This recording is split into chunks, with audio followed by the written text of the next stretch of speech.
This is a photo of my grandfather. He's the one on the right.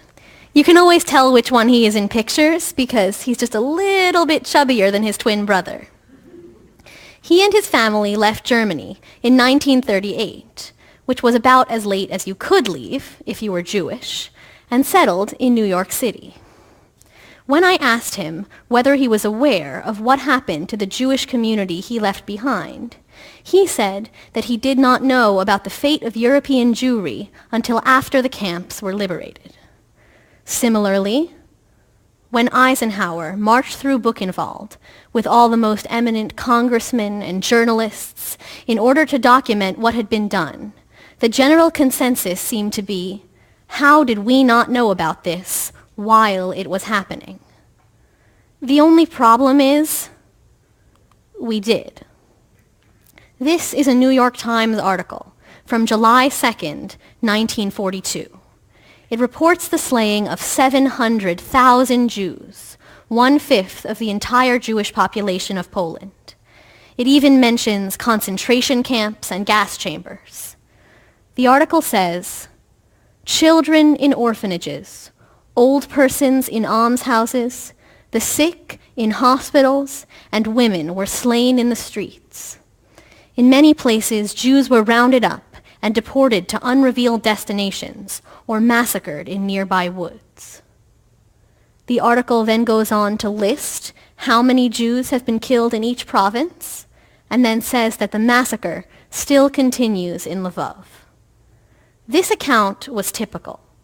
The information is factual, it's detailed, and it's even contemporaneous. And there were a lot of articles like this. Between 1939 and 1945, historian Laurel Leff counts 1,186 articles about the Holocaust in the New York Times. Yet the American public was largely unaware. So that raises two questions. The first question is, how did this happen? And then the second question is, why did this happen? So first, how? The answer is that these articles were buried in the middle of the paper. This article appeared on page 6, under a small subheading reserved for unimportant material. This article, which described the same massacre as probably the greatest mass slaughter in history, was on page 5 and had no title at all. So then we ask, why?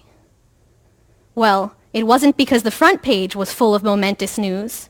On the day that this story appeared in the New York Times, the front page featured articles about tennis shoes and canned fruit. So then, we ask again, why? The answer is Arthur Hayes Sulzberger. Arthur Hayes Sulzberger was the controlling owner and publisher of the New York Times. And what made it so surprising is that he was Jewish.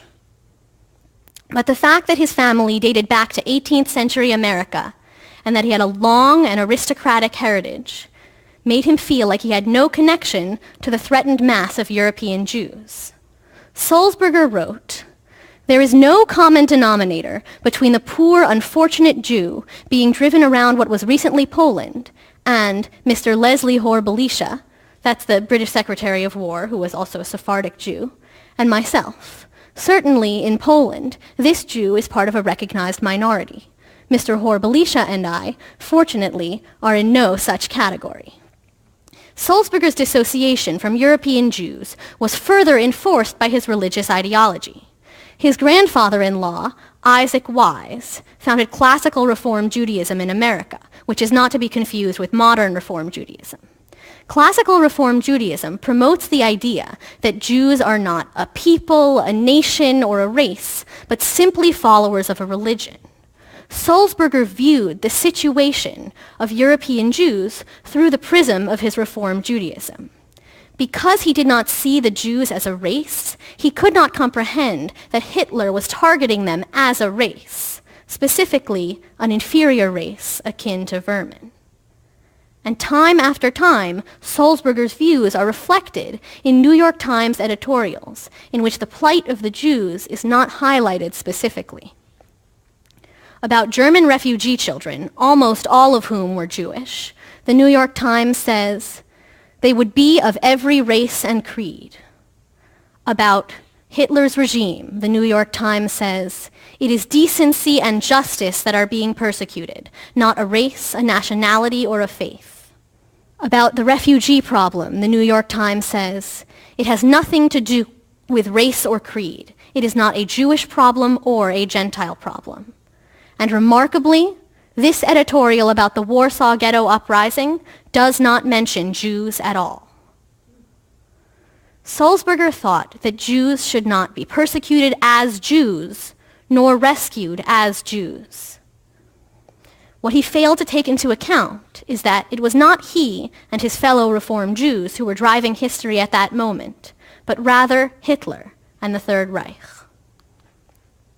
The second reason that Sulzberger influenced his editors and writers to downplay the Holocaust was his fear that the New York Times would be considered a Jewish paper and lose credibility. Here's an example. In the pre-war years, the New York Times received a large number of anti-Semitic letters. Sulzberger decided that he couldn't publish any letters that denounced the persecution of German Jews, because if he did that, then he would have to be neutral, and in order to be neutral, he would have to print alongside those letters some of the anti-Semitic letters he was receiving. Do you realize how ridiculous that position is? The modern-day equivalent would be if a newspaper editor decided that he couldn't publish any letters denouncing racism from the executive director of the NAACP, because if he did that, he would have to be neutral, and he would have to publish a racist diatribe by the Grand Wizard of the Ku Klux Klan. Sulzberger wanted so badly to be neutral about Jewish issues that he adopted an absurd and amoral stance. Blindly loyal to the government, the New York Times never called for the lifting of Jewish immigration quotas, and they toed the government line that there was nothing the U.S. could do to save the Jews except to win the war as quickly as possible and prosecute Nazis once it was over. This editorial is typical. The New York Times says, "The most tragic aspect of the situation is the world's helplessness to stop the horror while the war is going on." In truth, we may not have been so helpless. Historian Deborah Lipstadt points out that the Roosevelt administration had a policy of obfuscation and camouflage of atrocities against the Jews because they did not want to be barraged with requests for rescue attempts. And even late in the war, such rescue attempts could have done a great deal. It was towards the end of the war that the extermination of the Jews became most efficient. After the Nazi takeover of Hungary in May 1944, the death trains began running straight from the Jewish ghettos in Hungary right up to the gas chambers. By bombing the camps or bombing the tracks leading up to the camps, the Allies could have seriously put a stop to the German ability to keep that extermination going. But the War Department said that rescue operations were not feasible because they would detract important resources from the war effort. But would they? This is an aerial photograph taken from a U.S. fighter plane. The fighter plane was on a mission to drop bombs onto a German synthetic oil factory. But it had missed its target, and instead it has dropped 8 high explosive bombs onto the Auschwitz-Birkenau camp by mistake. In the upper right and left-hand corners, you can even see the gas chambers. Clearly, U.S. fighter planes were flying over the camps on military missions. Dropping bombs on Auschwitz or on the tracks leading up to it would not have compromised the war effort in the slightest. Since the New York Times was a paper of record, hundreds of newspapers around the country followed its lead. By treating the Holocaust as an important story, the New York Times could have galvanized public opinion, and it could have altered this Roosevelt policy of not attempting to rescue Jews or disrupt the Nazi death machine. But the writers and editors at the New York Times were acutely aware of Sulzberger's sensitivity to Jewish issues, and they based the placements of stories in the newspaper on their perceptions of his views. Abraham Rosenthal, former managing editor of the Times, said it best. "I assure you, nobody put a sign on the wall that said, 'Downplay the Holocaust.' It's the way of life. You have an organization. Sometimes things are not said. They're done." But even if Auschwitz couldn't have been bombed, even if immigration quotas couldn't have been lifted, even if Putting Jewish atrocities on the front page could not have saved even one single life. Sulzberger still should have done it. He had a journalistic and a moral responsibility to give those articles the attention they deserved. On March 2nd, 1944, this article appeared in the New York Times on page 4 amid 13 other stories. The first 2 paragraphs describe a decision by the British House of Commons to allocate funds to help refugees.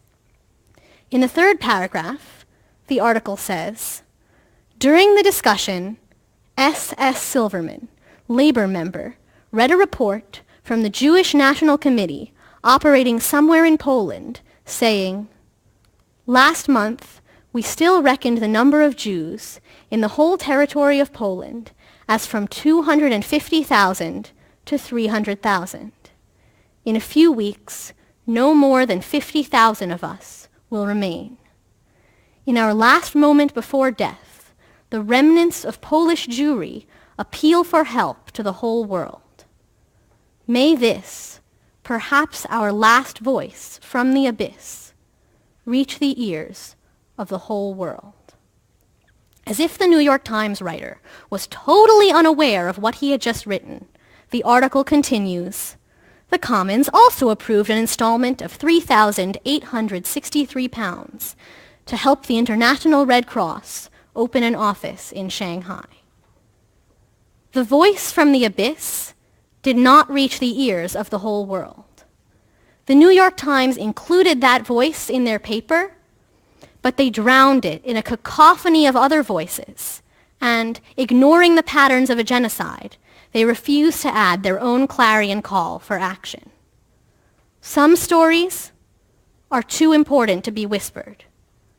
To quote historian Laurel Leff, "If the world is to have even a chance to hear, the press must shout."